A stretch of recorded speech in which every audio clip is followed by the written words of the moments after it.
Love affair ഇല്ലാത്തതാണോ? ഏതോ ഒരു മുസ്ലിം boy? ആ, അതാ ഞാൻ പറയാൻ വന്നേ. സത്യം കേൾക്കണോ?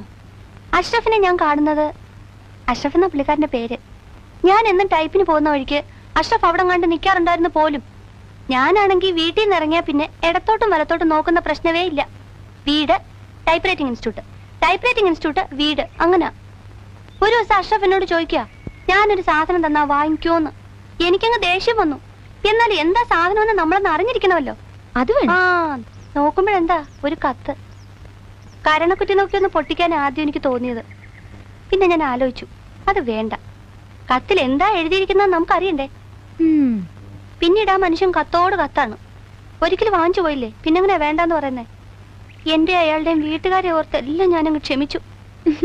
ഒരു ദിവസം അഷ്റഫ് എന്നോട് പറയാ, ഒരുപാട് സ്വകാര്യം പറയാനുണ്ട്, സ്കൂൾ ഷെഡിന്റെ പുറകിലോട്ട് വരാവോന്ന്. അതാ കുഴപ്പമായ. ഞങ്ങൾ അവിടെ സംസാരിച്ചോണ്ട് നിൽക്കുന്നത് ആരാണ്ടൊക്കെയോ കണ്ടുപോലും.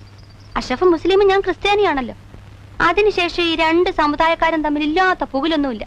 അടിപിടിയും ബഹളം ഒന്നും പറയണ്ട, ഞാനിങ്ങ് പോന്നു. കുഞ്ഞു പറ, എന്റെ ഭാഗത്ത് എന്തെങ്കിലും തെറ്റുണ്ടോ? ഏയ്, ഒരു തെറ്റുമില്ല. അപ്പൊ ക്ലാര കാരണം നാട്ടിലൊരു സാമുദായിക യുദ്ധം നടക്കുകയാണിപ്പോ, അല്ലേ? അത് അവരുടെ ബുദ്ധിമോശം, അല്ലാതെ എന്താ പറയാനാ. കുഞ്ഞിന് എന്നെ പറ്റിയ തെറ്റിദ്ധാരണ ഒന്നുമില്ലല്ലോ. തീരില്ല. അത് മതി. ഇപ്പോഴാണ് എനിക്ക് സമാധാനമായത്. ലവ്